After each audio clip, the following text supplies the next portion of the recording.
Hey guys, it's Taku. Welcome back to my channel. I hope you're all doing well. I've got the summer anime haul sitting right next to me. This is all of the anime Blu-rays that I've picked up over kind of the past 3 to 4-ish months. Some of them come at different periods, like one package was delivered just yesterday and then another one was delivered, way back near the end of May. So there's quite a spread here of titles and also licensors. The way I'm going to do this is in a 2-part video. It just seems like my videos are too long. They're too long even for me. And so this will be the Sentai Filmworks and Discotek portion. If you are looking for more like films, that'll be a separate G-Kids and miscellaneous anime haul, I guess. Or anime pickups, really. Because, yeah, these come from so many different shops and stores, but I want to kind of group them together by the company that released them. So let's go ahead and start with Call of the Night. This Sentai Filmworks, this is the complete first season, and this is like one of the more like recent Sentai releases. I usually wait until they get into like the $5 or $10 range, but for this one I just wanted it, and so as soon as there was a Sentai sale this summer, I snagged it up. So I paid probably a little more than I would have liked to, and also it came cracked, but that's fine. But I watched it as soon as I got the package. Like as I got it, ripped it open, put this in there, and I watched it all in one sitting. So this was a bit of a rewatch for me in the sense that I had seen the first like 4 or 5 episodes, and I was comfortable with all the material that was covered from the manga. This is roughly, I think, the first 4 or 5 volumes, and I've read all of that. So it was nice to be able to sit down and see how all of it looks.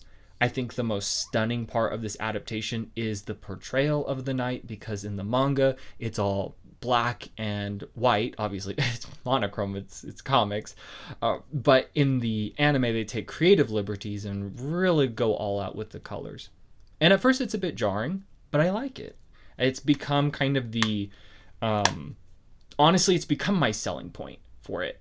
And I'm trying to remember the company that, yes, is it Leiden Films is the production studio behind this. So love it, love it, love it. I love talking about Call of the Night, but there's a lot here, so just know that I did actually watch this one, and I love it. It's good. The next one I have is Haikyuu, the 3rd season on Blu-ray. This is all 10 episodes on 2 discs, and another one that I've already seen, but I've been going through and rewatching Haikyuu. So over the summer, I rewatched the first 2 seasons, which is approximately 50 episodes, and this is the 3rd season, so this is what comes next. And I remember when I first watched Haikyuu, this would have been back in 2019 or 2020, that this 3rd season, guys, absolutely had me. I think most people will say that. I think that's the reaction for most people. But I love Haikyuu. It seems like Haikyuu is something that I never really talk about, but it is something that I will retweet about if I see it. Part of the reason I don't talk too much about Haikyuu is because I've only am current up to this 3rd season. I watched part of Haikyuu to the Top, but I never finished it. Speaking of Haikyuu to the Top, here it is. So this is the 4th season. It looks like 27 episodes on 3 discs, and this is where this is all new for me. I watched like the first maybe 4 episodes as it was airing, and then I decided I wanted to do it all at once, kind of like I had when I first watched Haikyuu. I like the momentum behind this series. More than that, though, I just love the characters. The characters are just, there's not a single guy here that I hate or despise, which is really shocking given that in a that tournament style of play, you always have competition between teams, and usually the narrative swings you to favor the protagonists over whoever's kind of the opposing team. But I love the opposing teams. I love all the members, and I think Haikyuu, what it does best is it makes you like all of the different stories that are being told, and not just the main characters, or just, I mean, even like the home team. So Haikyuu is always a win, even if I don't talk too much about it. The next one is another... Can you see a theme here of me collecting shows that I've seen and loved but was waiting for a Sentai sale? This is Shirobako, the complete collection, 24 episodes on 3 discs. This is also the version that includes the English dub. I don't think I would necessarily sit down and watch it that way, but I don't know, something that I can check out, I guess, if I get bored. This is the beloved anime about anime from PA Works. I can't remember when I watched Shirobako, but it's one that as I was watching it, I thought it was good. I did. It's very insightful. But as I walked away from it, I felt kind of the gap. I felt the weight of the gap when I'd finished Shirobako, and I realized how much I actually loved this series, how much I learned from this series, not just about creating anime, but just creating art in general, and the roles that are often kind of the unsung hero roles. So our main character, if I remember correctly, is an up-and-coming producer. So her job is to basically pull everyone else together, including the director, the character designer, the CG team, voice actors, and all of that, and just manage scheduling. And it's got to be a headache. It's got to be. But someone's got to do it, and these girls navigate their way through the anime industry, animation, I guess, and all of the trials that await. So, love Shirobako. And the movie's fun too. I think the movie was all right. As a send-off for the series, it's kind of fun, but I like the series more. Here is the start of me going back and collecting some not older, but just KyoAni releases of shows that I want to rewatch, but maybe had the Blu-ray at one point. So this one, Amagi Brilliant Park, is actually one of my favorites, and no one ever talks about it. Everyone writes this off. Everyone who does know it writes it off as kind of a gag comedy. And while it does have a lot of those elements to it, I actually like the characters, and I like the whole production of it. So this is 13 episodes plus the OVA as well. And this one, as far as I know, is just complete within this series. So that's also nice to have, a complete story and not just an adaptation. At least I thought it was. So this one, I remember I did watch this subbed, and then when I did a rewatch, I think I did it dubbed. And I love both. I think the best part of the dub is honestly hearing Evangelion veteran dub voice actresses come and voice the mascots for these two characters. Or it's this character and then there's a pink cat, I think. But the mascots are like absurd, wild, rude. Everything is so out of pocket with them. And it's just so great. I don't know. This anime actually makes me laugh. And I usually steer away from comedy anime. So Amagi Brilliant Park. Very cute story. The next one I have is Love, Chunibyo, and Other Delusions. This is the Ultimate Collection, which is, I think, such a funny title for it because so many Chunibyo Blu-rays have been released, I feel like. It reached a point where I was starting to collect them all in a stack, Blu-rays and DVDs, and I was just getting confused with what was what. And so when I saw that they had announced the complete version that contains season 1, season 2, the OVAs, the movies, and the shorts all in one really slim package, I said, sign me up. So this one is complete, but I haven't seen it all. I've watched season 1 and season 2, and I think the OVAs, but I've not seen either of the movies. And I think the movies are what technically end the franchise. KyoAni's been doing that a lot with including films that kind of tie up the series. And I love the disc art on these. Honestly, I'm trying to think. I'm thinking of like a deck of cards, but you can see like different symbols in the background. They're probably honestly just magical doodles, but funny thing about Heartthrob is I actually do like it. I do like Heartthrob. I know some people are really torn about it. I don't think it's as good as the original from my memory. It's been a while, but I liked it. So this Rika version film and then this Take On Me, I owned the Blu-rays for, but I had not seen them. So now I have all of it in one, and I'll be able to watch it all in one go. That's Best Girl right there. the final one from my Sentai Filmworks haul and my Kyoto Animation catch-up is the K-On! Ultimate Collection. So really going through and trying to score a bargain by getting these complete sets that have so much in them. And K-On!, this is 41 episodes plus a movie on 6 discs, and it looks like there's a bonus disc here. K-On! Is one of those works that I always planned to check out one day, but still haven't. So it is it's a bit of a time capsule for me because I just remember like this being like the It anime. Like everyone's like profile pictures would be characters from K-On! And I never knew it. I just never knew anything about K-On! I wasn't really interested at the time. But as I've gotten older, and it's just fun to go back and like with a clear perspective on things. So this is all of K-On! In this thick case, and I can't wait to sit down and go through it all. Yeah.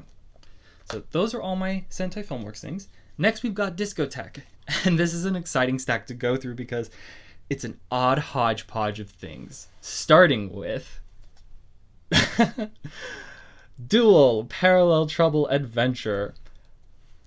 I don't have anything to say on this aside from the fact that if you're chasing Evangelion dupes that really capture the spirit of the series, this is like the closest one. I know everyone talks about Razafon. Razafon is like it has very similar ideas, but Razafon feels like it branches off in its own direction in a very intelligent and well thought out way. Duel doesn't. And I say that lovingly because I have seen this. This is all 14 episodes in standard definition, and it tells the story of this boy who gets transported to a parallel world, and I think the girl goes with him. They get transported accidentally to a parallel world, and in this parallel world, they are piloting mechas against this lady, and because she's trying to like take over the world or something. So it's like when you're watching it, you realize it's got to be like a parody of Eva. It just has to be, because you've got the silent character, and then you've got the the character that's way too loud and way up in his business. So it's a very Oscar Ray dynamic, and I actually love the English dub of this. I love the voice of the main character especially. So alternate artwork underneath, which is always fun. I think Kazuki was his name, but I love the way it like scratches that itch for me. Like it really does. I have not seen another show get so close, and trust me, as like an Evangelion like fan to the death, I definitely chased down everything that I could that was close to it. So is it as good as Evangelion? Absolutely not. Should you hold it in any amount of high regard? That's up to you. But just know that in my eyes, I think that this gets pretty close. And it does have its own unique little charms. I love the dynamic of them, the trio, and as the story progresses, more characters. They stay at this traditional Japanese house that belongs to this girl's family. And the household dynamics are probably honestly more exciting than any of the mech battles. So check that out if you are interested. Another one I've got is Kaiba. This is the complete series, directed by Masaki Yuasa. Another one that I had held off for a long time, and I'm going to be completely transparent with you guys. I thought the art was weird. Me judging the art because it looks weird, I know. But after watching enough Yuasa, I finally have an understanding of his style, and it makes sense now for me to go back and check out some of his older things. I love this catchphrase: a body without memories in a world of memories without bodies. If that ain't the truth. And the color gradient here is really pretty. Kaiba is about I can't tell, I think he's one of the characters here. And they live in this world where, the back has it actually, where human memories, essentially the human soul, can be transferred to different bodies because it's a tangible thing. So they equate kind of the soul with memory, and so as long as you can transfer the memories and upload them or dump them into another body, you can essentially continue to live on forever. And so the intriguing part about this is, of course, when people are living forever, there's a caste system where the best bodies are reserved for the rich, and the less than stellar or less than put together are for those of the lower class. And part of that is very intentional as you watch. I like the Japanese logo here with the poster, so that's kind of cool. But as I got on to watching Kaiba more and more and more, so as the series progresses, it becomes really cerebral. It's a fascinating look at that idea of memories, which is one of my favorite kind of topics in art and stories and things like that. But aside from memory, also is kind of the attachments that we give to our own bodies. So, things that have corporeal form in a way also carry memory and identity with them. So keep that in mind, I guess, as you watch. I could do a whole video, I guess, on Kaiba if you were interested. Very interesting series. By the way, the reason that this haul was so late is because I got this scratch when I was remodeling my apartment and moving furniture around. And I got that scratch and it looked so bad I was embarrassed, and I wasn't able to get on and record this for like a week. So, sorry. On to other things. This is Chie the Brat, the first TV series, the one directed by Isao Takahata. I watched all of this in the span of like 2 weeks or something ludicrous like that. It was definitely fast. And that's saying something because this is like gag, comedy, Saturday morning cartoons for 64 episodes. And it was produced in like, the 80s? Something like that. So 1,500 minutes. And I watched all of it. And guess what? I love it. I love Chie the Brat. I love these characters. It's no surprise that I think I was going to like it so much because I'm a huge fan of Ranma. I love the rhythm of Ranma 1/2. I love the way everything resets at the end of the day, and ultimately nothing matters because, hey, life is silly. And life is short.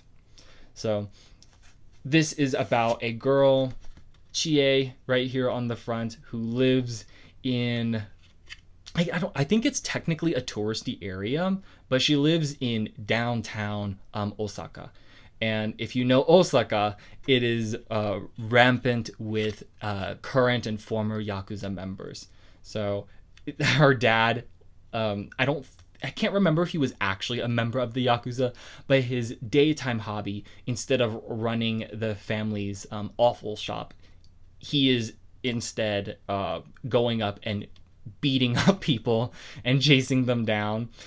Like, I don't know, it's kind of vigilante justice. At the same time, he's like ignoring his whole family. Tetsu, that's his name. He's an awful man. He's just a scrub. And because of that, Chie has to do a lot of the heavy lifting for not just herself, but also the family and the shop. And because this is an old Japanese title, the entire family name. So like everything that you do. Whoops. I made a little checklist of the episodes I was watching. Everything that you do is tied to reputation, and so she carries a big weight on her shoulder. I think the catchphrase of it is kind of that she is the most unfortunate girl in Japan. And that title, it isn't technically off. Another reason I'm really like immediately fond of this series, because it is new to me. But I'm fond of it in the way that this girl seems grown, like she was raised by the community. And a lot of the community members are these older Yakuza members, so they're rough around the edges guys. They are men. They are big men. And it reminds me just kind of my own upbringing, because my dad would frequently invite friends over and they would play games and stuff like that. And it's just, you get used to it. I immediately fell into the rhythm of the series. And another thing I should mention, for those that don't know, is that the mother, she's like so well-mannered, but she's very shy. And prior to the start of the series, she actually kind of walks out on the marriage to either live on her own or live with her parents. because she just can't be with her husband. And so a lot of the story is not only about Chie's adventures through elementary school and living in this downtown life, but also reconnecting the bond between Tetsu and his wife, as well as their daughter. And there are cats, and there are street brawls, and there are street brawls with cats. Fun time. A fun time. Woo, gosh. Okay, the next one I've got is Animal Treasure Island. So this is the work that Miyazaki did a lot on. It's based on the classic Treasure Island novel, which is one of my favorite books. And I picked this up most recently, and I watched it as soon as I got it. And what can I say? It's fun. It's loud. It's pretty swift. It moves pretty fast. I'll say it's not really super close to the novel, in the sense that, it's loosely inspired by. Let's just say that. It's loosely inspired by. Probably the biggest appeal to this nowadays is, just the vibrant character animation. The Silver here is quite the guy in it seems like every iteration of him. And this old film is no exception to that. Main character still has the name Jim. So they add in this little mouse character. Whoops. And I actually am looking at it now. I don't know where he's at. Oh, there he is. That little mouse character. And there's also a girl. And those two seem to be kind of the new additions that make it like Treasure Island, but not quite. But it's fun. It's pretty breezy. And yeah, if you want to check it out, go for it. The only thing that's kind of curious is why the water is green. I don't know if that's an issue with the restoration or of the Blu-ray, or if it was intentionally done that way. But all the seawater is green. It's like lime green. So the last couple Blu-rays here, I don't have much to say on because I haven't seen them, which is a first, given that all of the ones I've been talking about, I've seen. That's pretty good for me. Things, it seems like, go into a pile and then I never watch it. This is Jin-Roh, the Wolf Brigade. And this is directed, I believe, by Mamoru Oshii. Again, I'm going back and trying to grab some of those classic films, especially now that I have more time. I'm thinking to myself, this is on really tight. Oh, I'm thinking to myself, as I was finishing school or wrapping it up, I took school very seriously. And so I didn't have much time to watch these things, even though I was in the middle of it. So I would, watch one or two and kind of get a gist and then move on. There's the background. But now that I'm a working fool, I can kind of just spend all the time in the world on these things. So I don't have too much to say other than that this one is a movie. And it's one of Oshii's. Oh, and that's what I wanted to say. I think I felt really compelled to pick this up now. Was because I enjoyed seeing Ghost in the Shell 2 Innocence in theaters so much. And that shares the same director. Beforehand, I had done a Ghost in the Shell rewatch. The only thing I watched Arise, I watched the classic films, and the only thing I missed was Standalone Complex. So that's coming up. But there's Jin-Roh. And then these last three I've got. These are all the Galaxy Express 39 films released by Discotek. So story time with Galaxy Express 39. I watch a couple episodes of this anime every year at random times. Usually in the winter. It's a long series, but that's not the reason why I spend so much time with it. It's because every episode is just so heavy. They're just really heavy episodes. So I'll watch a couple, get my Galaxy Express fix for a while, and then move on, and then I keep coming back to it. I picked these up because the series Blu-rays that Discotek released, they look really nice. They recently went out of print. And I don't think the films are going to go anywhere anytime soon. But when there was a sale, I thought better safe than sorry. So this is the first film. And it's actually directed by Rintaro. I think he directed the second one too. And so, I know that they're going to be really good movies. This one is more or less a digest of the series. I can't remember how many episodes the series actually has, but I think these Blu-rays are so beautiful. The cover artwork is particularly, it's just stunning. Like, there's something about this, like, really retro anime, but also space. And I love the combination so much. So there is that. So this one covers the series. I might actually watch this even though I haven't completed the original series. And then this is a sequel movie to that movie with the same director. This is Galaxy Express 39 Adieu. And I think it's like Goodbye Galaxy Express, or it has another translated title. So I don't know too much about this one. Ooh, this is on really tight as well. Same background art. So there's that. I'll try, I think, to pick up the Blu-rays, but it'll be more or less if I like see them. I think part of it is my collecting philosophy these days. Oh gosh. My collecting philosophy these days is to buy stuff that I would rewatch. And I don't know if I would actually rewatch Galaxy Express 39 once I finished it. Guys, this is... Okay, we're gonna just set this aside. It's fighting me. This slipcover is so tight.